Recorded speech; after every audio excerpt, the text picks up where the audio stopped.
So Leslie Whittam, and I still, after 31 years in the PSAP, my voice and my brain automatically goes to, and I'm a dispatch supervisor with the City of Chino Police Department in Southern California. Not true anymore. I retired after 31 years in a police dispatch center in Southern California, and now part of the Rapid SOS training team. I'm the training and engagement lead, so I have an opportunity to go out and do training, create training, be involved in training. So training is a passion of mine, absolutely. I've been there for about 2.5 years now, and absolutely love being a part of giving back to the profession that gave so much to me. So I'm super excited to be here. And, Doug and I are going to spend some time talking about training and the value and the importance of training. And when Doug and I were coming up with some concepts for this class, we really started to look at, because we've both been in the 911 center. And when you're in that seat doing the tough job, it's really hard to pick up your head and look around and go, gosh, what else is out there? Because you're so focused on what's going on. And you don't have time, honestly, because everybody is short-staffed and there's just so much going on. So a lot of our conversation came from, okay, what happens when you pick up your head and look around? Then what? What's next? And as we go through the next few minutes talking about investing in yourself and the value of that, we'll dive a little deeper. So, Doug, go ahead. I know. You got a big history. Wow. We only got 50 minutes, right? Whatever. Anyway, I'm Doug Showalter, and I worked for 30 years for the California Highway Patrol. I retired out of there and moved to the great state of Tennessee. I live here now, but I have our own company called Showalter and Company, and we do training all over the place, from the biggest center to the small centers to even private industry places we've done classes at. So we've had a great opportunity. You just disappeared there for a second, Leslie. So sorry, no, you told me not to do that. I told you not to. But it's one of those things where it's like both Leslie and I have taught around the country, and both of us have found there's people that just sit there thinking, well, I'm here and nobody's providing me with training, so I guess I won't have any. And to me, that's crazy, because we all value training. All of us do. And it's important that if you value training, and if you value the fact that maybe we should think about training, then you might want to start thinking about, how do I invest in it myself? I'm not going to wait for somebody else to show up and give us this training.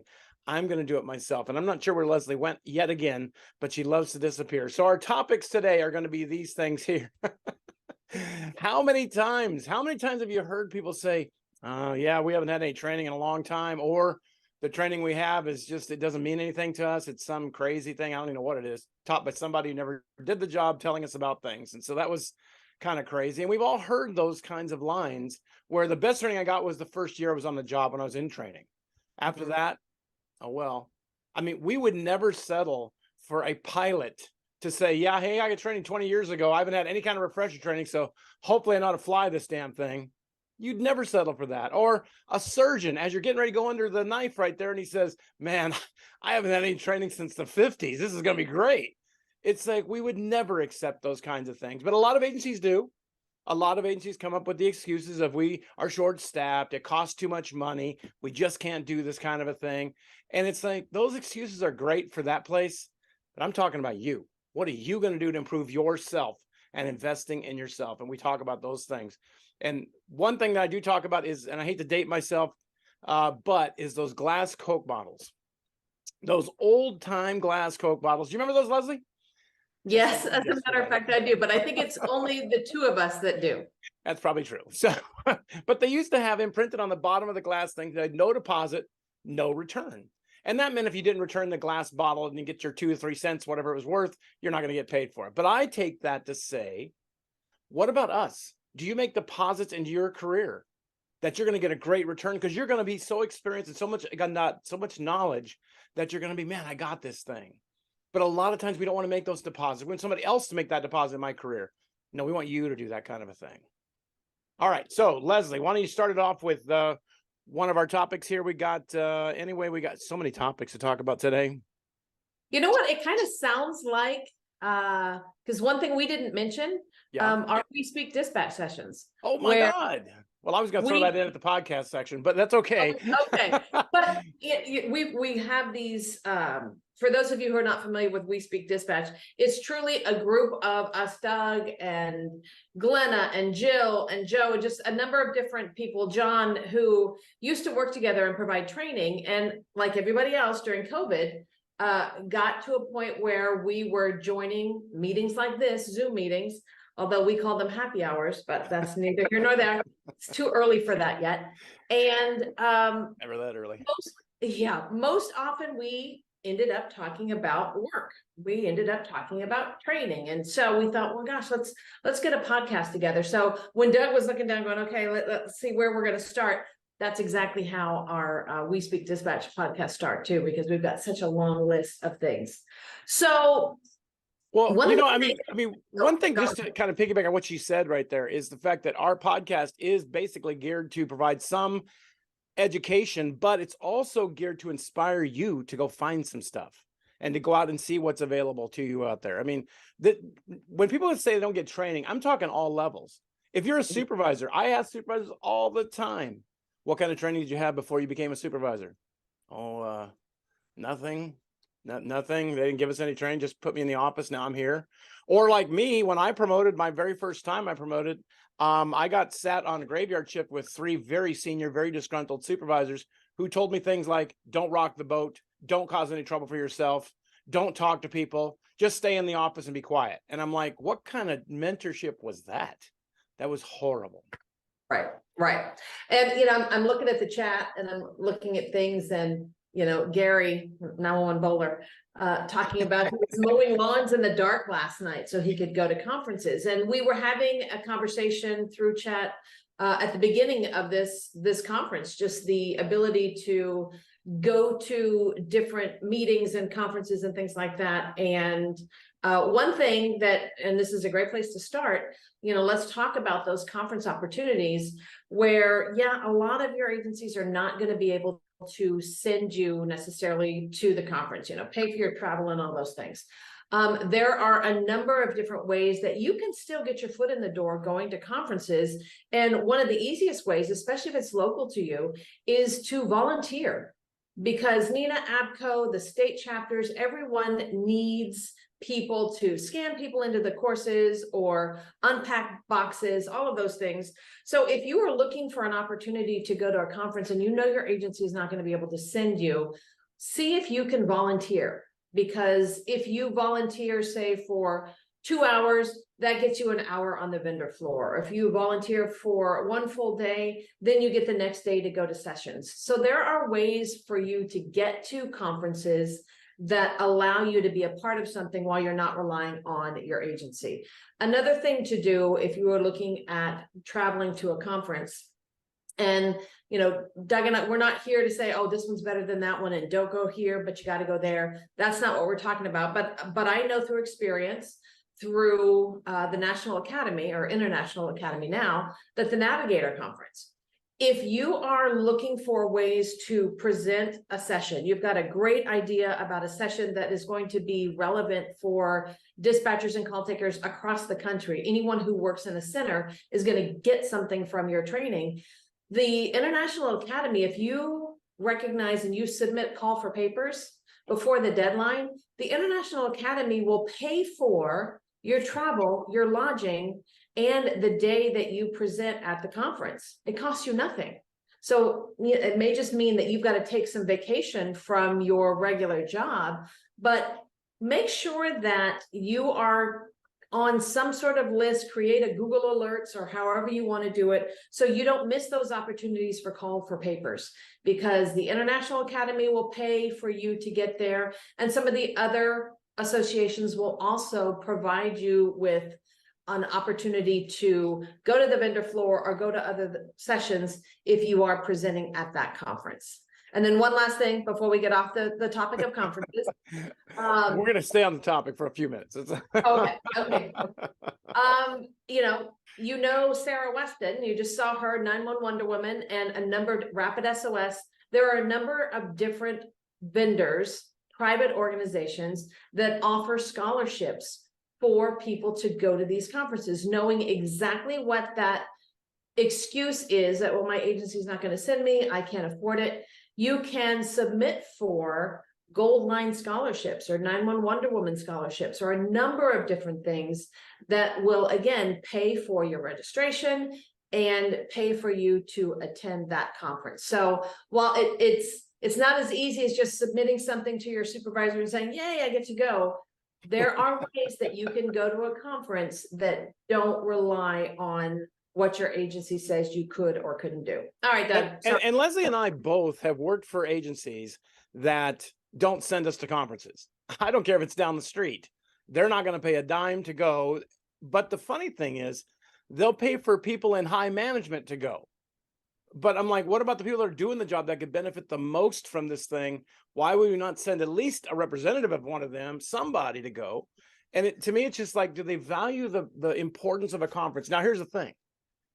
A lot of times people go to conferences and they kind of like don't talk to anybody else. They stick with their friends. They start looking at everybody else in the crowd like, oh my God, everybody's weird here. And they won't talk to anybody and they'll get zero benefit of that entire thing.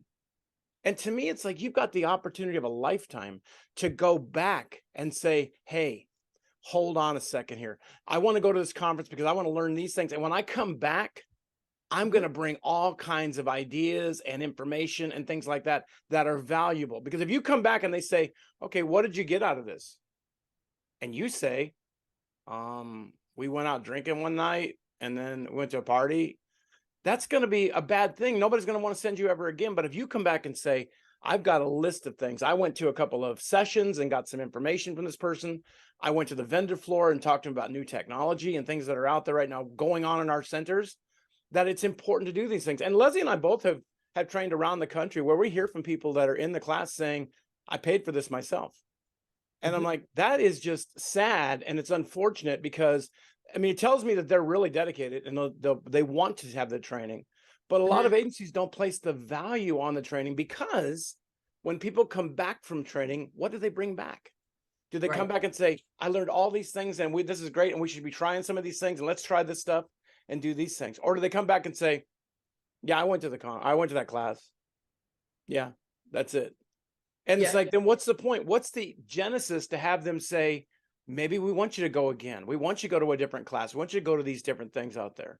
I mean, there's so many conferences going right now. I mean, we look at the internet, you see so many local conferences going on, local things happening besides the national events out there.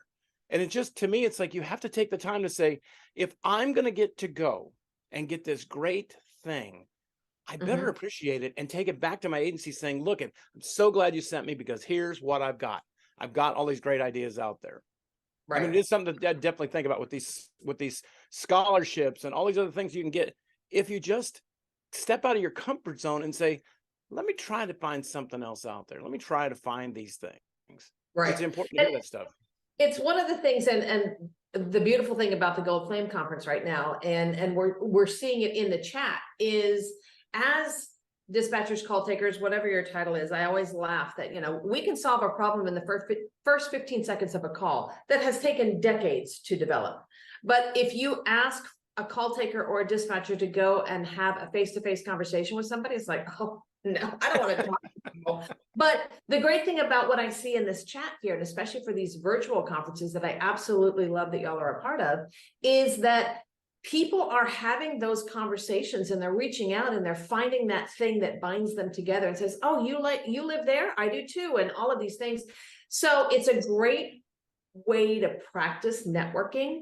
And hopefully you are keeping track of those people that you're engaged with here in the chat, because we talk about it, Doug and I have both talked about it in our classes, is there's somebody on this conference right now today that has solved the problem that your agency is going through. It's just that you don't know it yet.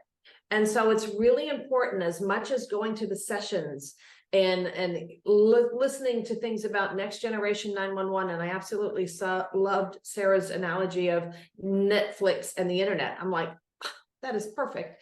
That while that's important, turning to the person sitting next to you and saying, hey, where are you from? Or what do you do at your agency? Or having some of those conversations will expand that level of knowledge to the point where you may create a friendship that lasts you through the duration of your career. So. And it is definitely, I mean, I read these comments that are coming out right now, and I know that sometimes you'll go back to your agency with ideas and they'll say, nah, we're not going to do that. I always try to tell people it's about that way you present it to people. If you go back and say, I went to this thing and this person said we're supposed to do this, this, and this, and this, and this, they're not going to go for that. But if you go back and say, hey, you sent me to this conference, here's some of the ideas I came back with.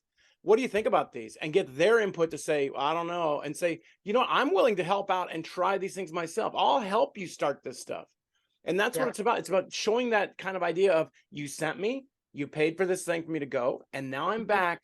Here's what I brought with me, and I'd love to help our agency do these things. So it's important. Yeah, I see Natalie just put that up there about repetitive persistence. That's true. Yeah, absolutely. But in a nice way, though, in a nice professional way to say, you know, you sent me to this darn thing and I really want to help out our agency and things like that. So it is definitely something. And I think one of the big issues, besides going to all these conferences and stuff like that, is this mentorship thing. I mean, when you think about mentorships, I mean, when you listen, I saw an interview where they interviewed Michael Jordan, Tiger Woods, and Tom Brady. And each one of them said in their life, the most important person was a mentor that was able to provide them with guidance and support and say, I see it in you. You can do this kind of thing. You can do this kind of stuff. And to me, that's one of the most important things out there, that how many times have maybe you want to be a mentor to somebody, maybe somebody's trying to mentor you, or maybe you're asking somebody, I would love to know, what, you know, how did you get to where you are today? What did you get with these things? Whenever Leslie and I do classes at a conference, invariably people will come up afterward and say, oh, I would love to do what you do. I'm always like, you should. Why not? It's like, get out of your comfort zone and come teach a class or volunteer your information, because every single one of you has had some call or some incident or something happen that you've learned from this stuff. But if you don't tell nobody about it, you are the only one who's going to benefit from it. And it's important that you seek out these mentors and say, man, it'd be great if this person would talk to me about what's going on. Because like I talk about in my classes, the biggest workforce in America right now is baby boomers. When baby boomers reach retirement age, and they're all reaching it right now, when they're going to reach that and they all leave, they're going to walk out the door with what? A lot of experience, a lot of knowledge, a lot of, I've done this before. Here's what I learned from these things.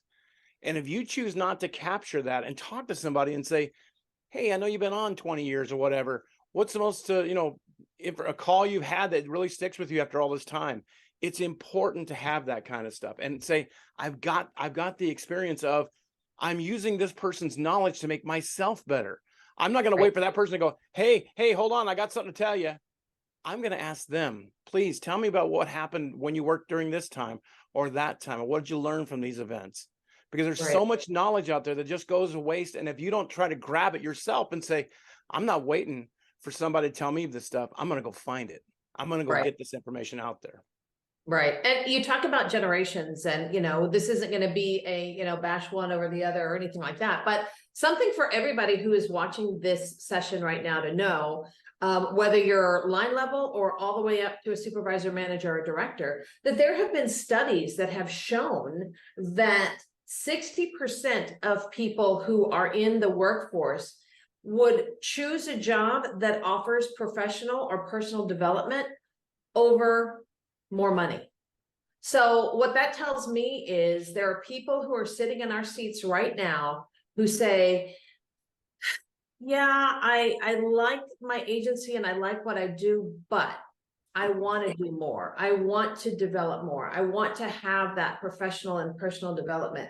And I will tell you personal experience, and Doug, maybe you have had this as well. And this is one of my approaches to this topic directly is, I was in the comm center for 31 years. And, I'm not bragging by saying this, but I will be honest and say, hey, after 31 years, I was a pretty good dispatcher. I could do call taking and dispatching in my sleep. I love going out on the floor and working a position because it was my comfort zone. So when I was hired to work in the private sector, I was now thrust into an environment where they were speaking a different language. And I was working with people who had much more formal education than I did.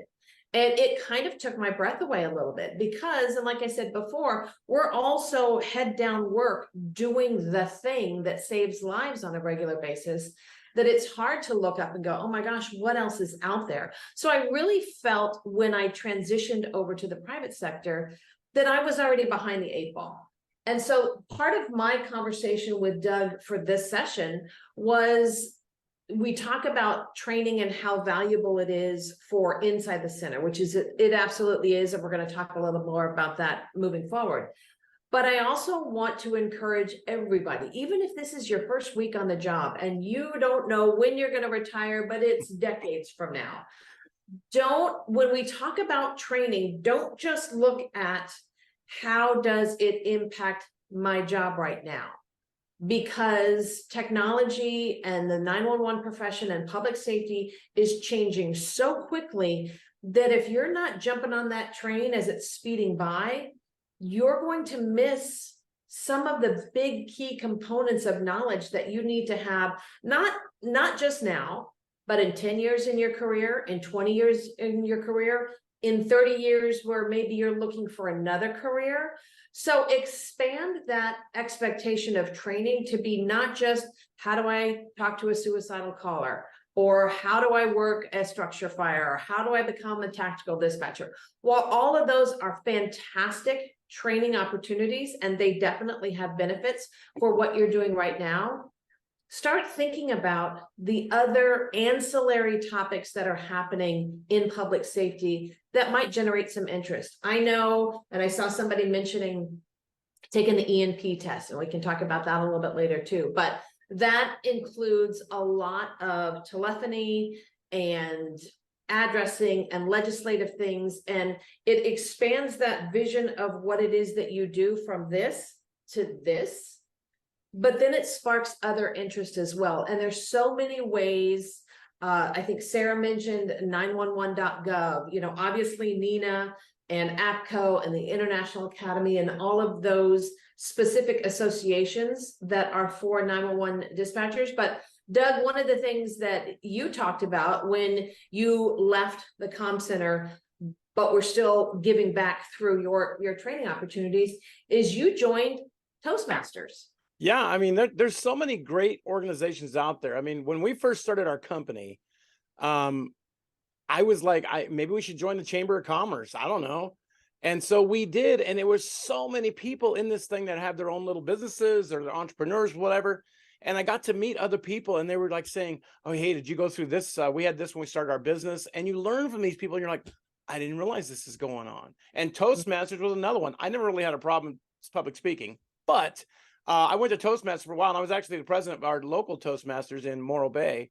And it was one of these things where it's like, it was nice to see people that are not in my business, but are having some of the same issues that we've got. And I've kind of got out of my thing, because when I first applied to go to Toastmasters, I thought, oh man, I don't want to do that. And when I got there, it was such a great experience that I was like, wow, this is really cool. I mean, I'll tell you what, when I was in charge of the state training program out here in California, or out there in California, I was surprised how many dispatchers who had been on a long time, when I told them, hey, we're going to start this kind of training and we're going to have in-service and we're going to do these things. And they were like, for what? We don't need that. I know my job. And I'm like, but your job 2 years ago is not the job you're doing today. And that's what this technology stuff, it just is so, why wouldn't you want to be on the leading edge of things and saying, man, I heard we're going to get video. I heard we're going to get pictures. I heard we're going to get all this new technology. Maybe I should look into that before we get it. And then I can tell my agency, hey, I know about this and this and this. And then you're that go-to person. Don't you want to be that kind of thing? You don't want to just go to work. I did my 8, I'm hitting my gate, I'm going home. No, you want to be that person that people can rely on and say, hey, did you hear about this? Yeah, I heard about that. One thing I always tell people in classes is watch TV. If you see something on the news, ask yourself, what would I do? How would I handle that kind of an event? What would be my very first call? Who would I call? Because that's going to prepare you. That's going to build what Leslie and I talk about all the time, memory markers. These memory markers that are filling your little bank brain. And one day you may have to make a massive withdrawal of this information, but it's you applying that information, not waiting for somebody to say, hey, today we're going to talk about train crashes. Well, hell, you've already been talking about these things. You've already been saying, what would we do? Who would we call? Where's our phone numbers? What would we say? I mean, we don't want to be reactive. We want to be proactive. I mean, Right. that's a big thing. And there's a number of different websites and organizations that you can get some of those ideas. We talk about 911 Gov. There's Police One.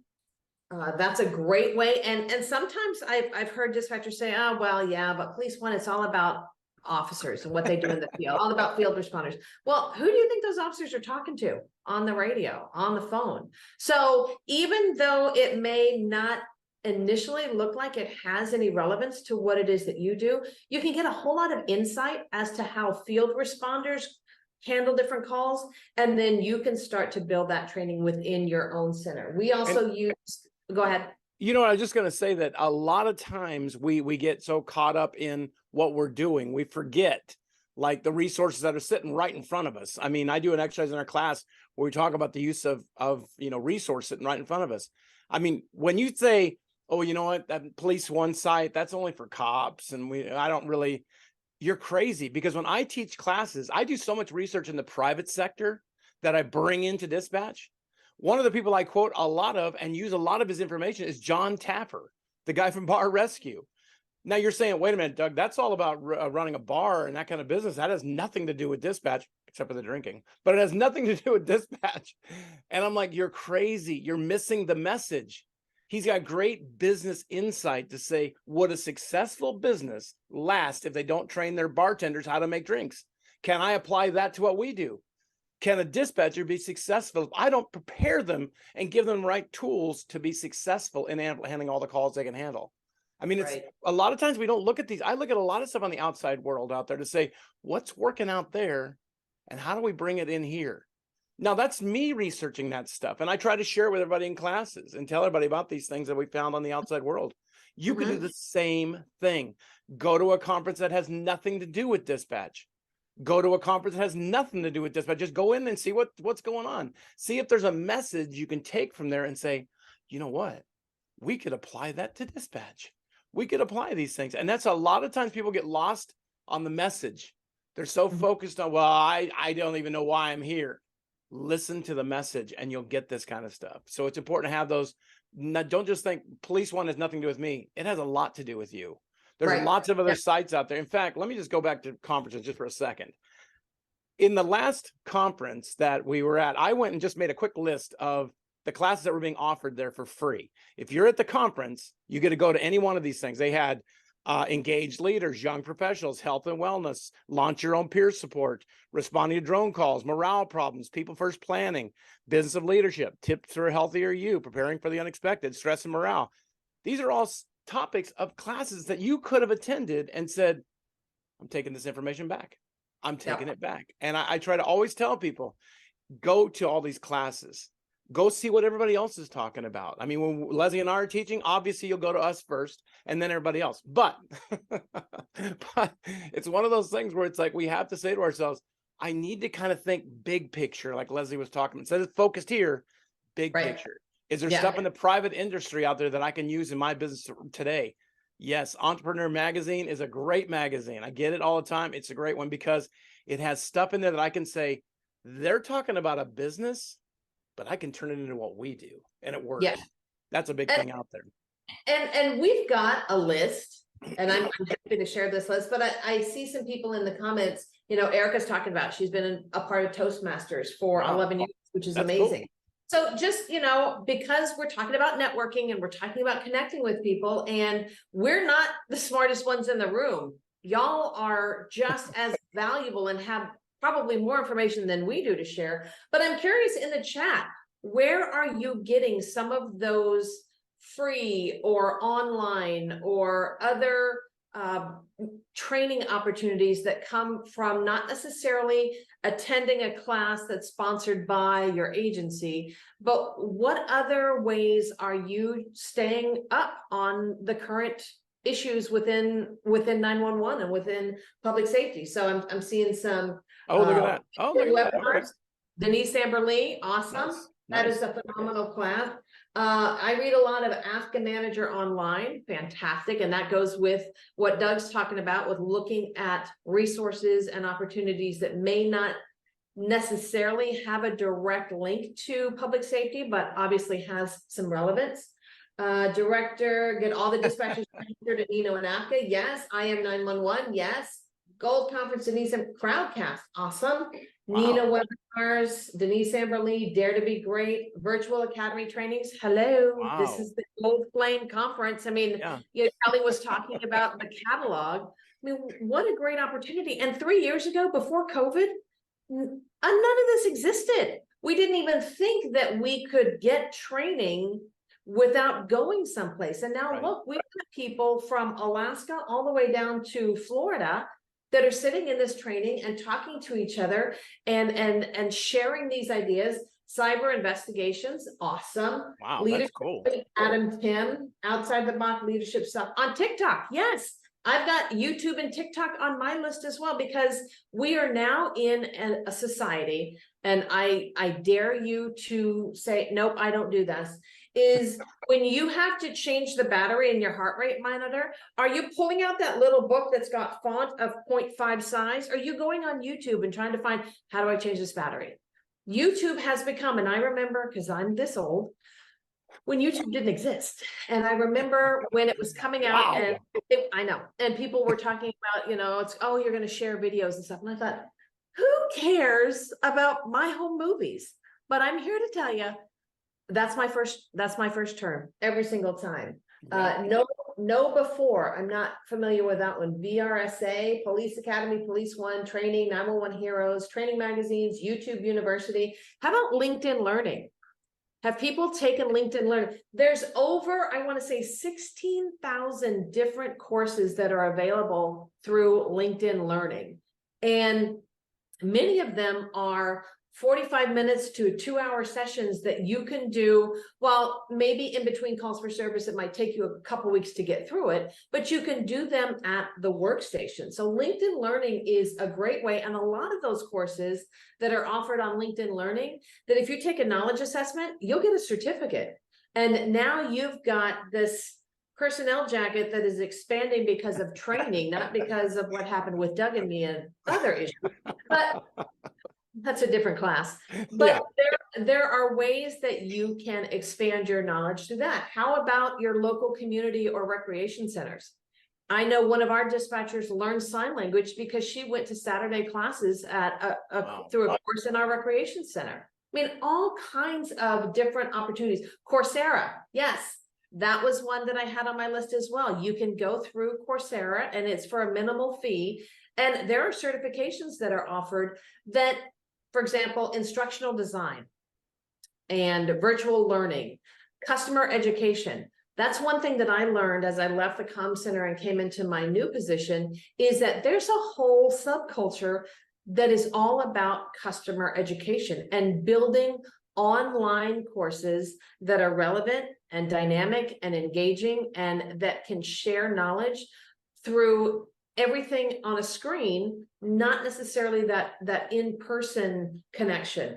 And but I will tell you that one of the biggest things that Leslie's been going over, and all those people that have been updating these, I'm just watching the chat go crazy and taking notes because some of the I haven't heard of, but all of these things are great. And I would just encourage all of you, once you get this knowledge, share this knowledge. Share it with somebody you're at work with and say, hey, I went to this Coursera and got this, and we were talking about these things. Or maybe before you even want to do it, hey, you want to go and check this thing out with me? Maybe we'll go take a class on a weekend, whatever. Share that information so everybody can benefit from you investing. You've decided, hey, I'm going to invest in these things. I mean, I'll tell you what, look how many books I have. Oh my God. Wow. I did a copy. But look, I typed really fast here. All these books are, and this whole shelf is full of these kind of books that maybe have nothing to do with dispatch, but guess what? I can take what they're doing and apply it to my job. I don't want anybody to say, but Doug, that's not how we've done it. We did it this way. No, I want you to take this great knowledge base we're giving you, all these things that are basically free, and finding out. I mean, another one out there is the Homeland Security Digital Library. Homeland Security Digital Library. You can go to that thing and count on the, it's got a whole section of events that have occurred and what they did and how they worked and all these things. And that's free. That's open to anybody. So it's there. These resources are sitting there for you to look at. And a lot of times people don't want to take advantage of these things. Let me tell you one about mentorship that I just blew my mind. I've been teaching a couple of classes in another state. I don't want to say where, but I'm teaching this class, and these are pretty large classes, 3 days in a row. And the director, who is now paid for all of the training, they've got the whole thing paid for. Everybody just attended for free. So they talked about how this director has a mentorship plan in place. They have a program that they provide mentorship to. And I told everybody in the class about it. I said, my God, they would love to have you join in on this thing. So after I finished the 3 days, I asked her, how many people have applied or talked to you about it? None. And I'm like, you forget the opportunities that are knocking on the door right there for you. And you walk right past it and say, nah, I don't need that. When it's like the opportunities there, just like all these things we've been talking about with all of this stuff that we've been talking about, all these free things, it's there. It's waving to you. Come on, use us. That's right. And you don't want Yep. to. I mean, Right. it drives me crazy. And Nina actually has a program in place where they will pair you up with someone. You can be a mentor to someone else, or if you want to be mentored to, you're the mentee, that you can sign up through Nina, and you'll be connected with somebody who, let me just, the difference between maybe coaching and a mentorship. Coaching is for something very specific. So, if I'm a soccer coach, I'm going to work with you on the fundamentals of soccer, how to kick better, how to score better, how to run faster, how to defend the goal, all that stuff. But it's going to be soccer related. Now, if I'm your mentor, yeah, we may talk about some things that are soccer related, but now I'm going to expand that knowledge base. And we're going to talk about things that may not seem to have any relevance to soccer, but we may talk about the importance of being a team, personal accountability, how to push through something that's difficult. And so that mentorship takes something that's very specific and very important, obviously, but then it starts to grow into something where now you're talking about things that have a greater, stronger, larger relevance to your life as a whole, as opposed to just what happens when I sit in the chair and I put the headset on and now I'm doing my work. Both are very important, but go to Amazon and look for books on being a 911 dispatcher. You probably get 2 returns. Go to Amazon and search for mentorship or mentors, millions. Oh, and so it is a huge opportunity to give back to or learn from someone who maybe comes from a different work environment that you are, but still has so much information that they can share to you. And that's, let me just say, Sarah updated this thing a second ago saying they sometimes struggle to get people to show up for free training. And that's exactly what happened in the last bunch of classes I just did. It was free. And yet agencies were like, nah, we're not going to send anybody. We don't want to send anybody. And it's like, wait a minute, it's free. It's like, you can't get it any cheaper. I mean, I guess I could go and sit next to him at a position and give it to him, but it was one of these things where it's free. And several of the agencies that were there said, yeah, there were people off today. They just didn't want to send them. And I'm like, it just doesn't make any sense to me.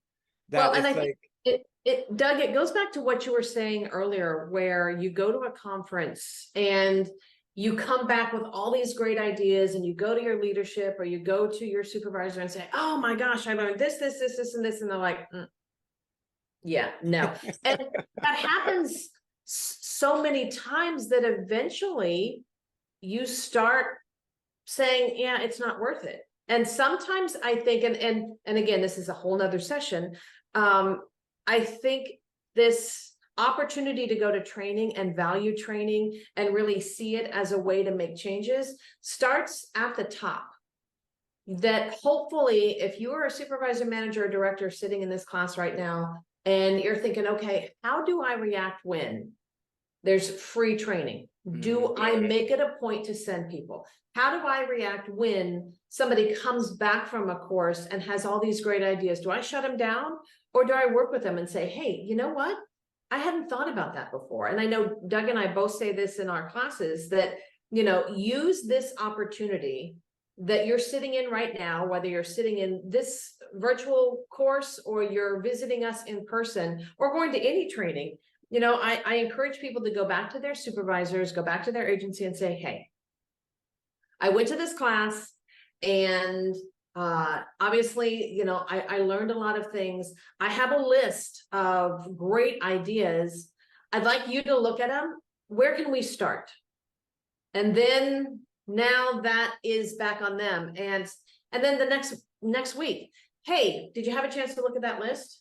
Okay, well, I've been looking at it too. And I think my priority, my top 3 things are these things. What about you? And just keep at it, because just like sometimes we shut down when we get knocked out, you know, over and over and over again, sometimes they're just going to get, oh my God, just please stop talking. Okay, we'll do number 1. And it's worth getting that conversation started. And that's the thing, you just have to, and you know, I, as a supervisor, I've been on a long time, and I've had people come to the office and say, why aren't we doing this? That's not the way to approach things. If you come in, like Leslie said, and say, hey, I want to help do this, I want to be a part of this thing, that's a much better reaction than coming in and just complaining, we never do anything. Well, that's crazy.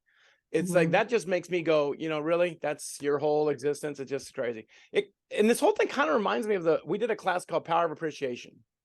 And in that class, we were talking about, do you ever tell a person that trained you, thank you? Or the person that hired you, thanks for hiring me back in the day? Because it's like, those people could be mentors. If they know you're appreciative of what you've done, they may say, you know what, I really appreciate you telling me that, because I was always thinking about this or this or this or that. And it's using that time wisely to say, got it, I understand, I'm getting this, I'm talking to somebody, maybe they didn't think I appreciated them before, but now they do. And now they're willing to give me some information about all these things we have out there. So when you talk about using your time wisely, I mean, there's so many things to talk about with this category, but I want to tell you one thing first. And I talk about this in my classes a lot. Technology is awesome, and technology is booming out there. I've got that. It's everywhere. It's great. However, there have been several centers that have been hacked and had ransomware and brought their whole center down for weeks. And that's happened to a number of 911 centers. This is where you can start practicing before this ever happens to say, how would I respond if that happens? Do I have a map available? Do I have the codes available? Do I have our frequencies written down? Do I have all this knowledge sitting right there? Because that's going to make me valuable, because people are going to be like, what do we do? What do we do? I know what to do. We do this, this, this, this, and this. I mean, it's being that person that's that go-to person, using your time wisely to say, let me think about this. What would I do if this happened? If we had to do these things? You know, would I just sit back and say, well, somebody better tell me what to do? Or are you going to say, no, I'm ready. Let me get my stuff and let's do this kind of stuff. I mean, we talked earlier about our podcast. Our podcast has been going for, what is it, 2.5 years? Yeah. Well, since COVID. Great. Yeah. Ooh. And it's 25,000 podcast plays in over 40 countries out there. They're going, but we talk about so much stuff that is apropos to what you do. I mean, we talked to the guy, I don't know if anybody's on here from this, but there's a center out there that does remote dispatching or remote answering calls, and not just remote like local. We're talking remote like different states. And I'm like, to me, it was like, oh my God, I don't know if that can work, but it's working. And I'm like, it's a way to kick off conversations when we talk about this stuff and saying, wow, that works. These are good things. I mean, how about listening to any other podcast out there? There's tons of them out there. Yeah. Listen to business ones. Listen to John Taffer, all these other ones. They're great resources for you. And if you use your time wisely, you'll make sure you have that. So we're almost out of time. Leslie, do you have any final thoughts for our folks out there?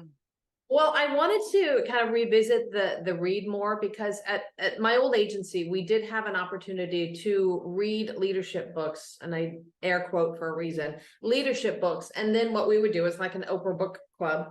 Everybody from the cadets all the way up to the chief of police would read a chapter. And then when we'd go to briefing or roll call, we talk about the stuff that was relevant to the shift before and all of those things. But then we would start to talk about the book.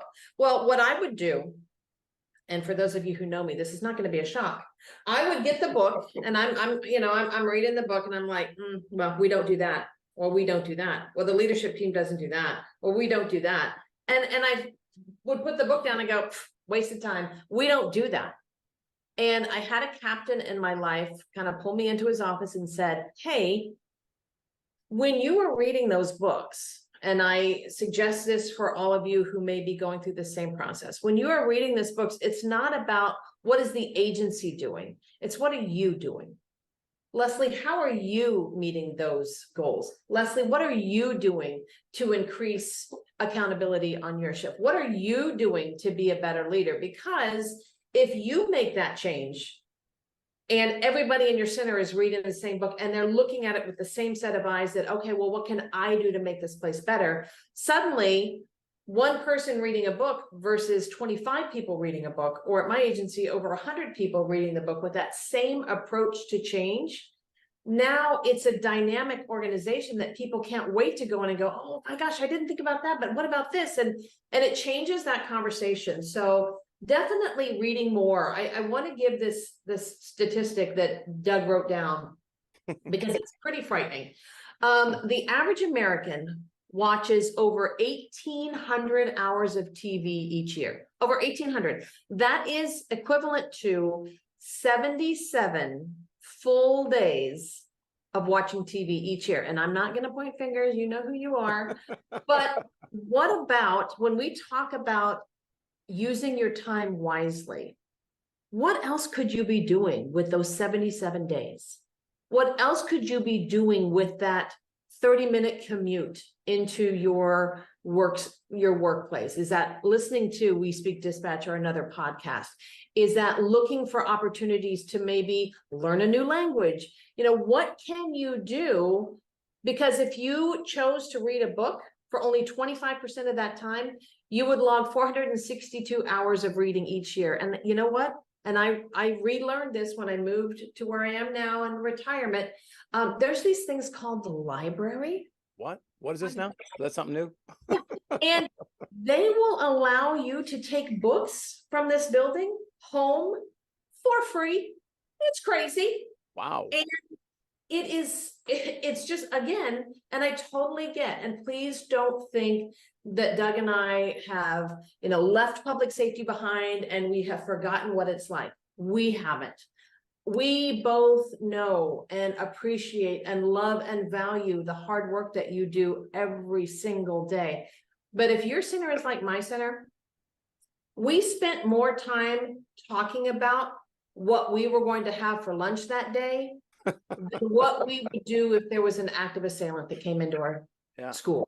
Yeah, us too. There's opportunities that are free, that are short, so you can do them in between sessions or in between phone calls. There's just so much to do. And Doug and I both, and I'll let Doug close this out here. We are here for you for the duration. You will see us in Virtual Academy catalogs probably more than you want to, but we have such a good time talking about those things because hopefully you can tell we're passionate about training. We're passionate about public safety. We are the way we are right now because of our jobs, but that's a good thing too, because we want to give back to the profession that has given us so much. So that, Kelly's got all of our contact information. I'm sure it will be shared in some form or fashion, but I appreciate, before Doug closes this out, I appreciate the opportunity to talk to you and be a part of that. Thank you for all of your conversation in the chat. We appreciate it. Doug, I'll shut up. It's up to you now. I'm amazed all the comments we've had. It's just so great to see people actively involved in this kind of things, which is great. Share some of the information we talked about with your coworkers and stuff. Talk about these things, saying there's stuff out there we can do. Contact Leslie or I and say, hey, you talked about this briefly. Well, how do you do these things? What about this? We're willing to help people out. We do it all the time. I get lots and lots of emails from people saying, hey, can you help me with this? Or do you have a copy of that? Or can I have these things? Absolutely. I want us all to have this information. So, I love that saying that's on your screen right now. It says investing in yourself is the best investment you'll ever make. It'll not only improve your life, but improve the lives of those around you. All those folks in the comm center are going to be inspired to say, look what they're doing. Look how they're keeping that flame lit for the gold flame out there. And we don't want to let that flame get knocked out because we're like, I don't care. We want to make sure everybody cares out there. So I definitely appreciate what y'all do too. And please listen to our podcast, We Speak Dispatch. You want to be a guest on there? Jump over there and let us know. We'll bring you on. We got lots and lots of guests out there. So thank you very much, everybody.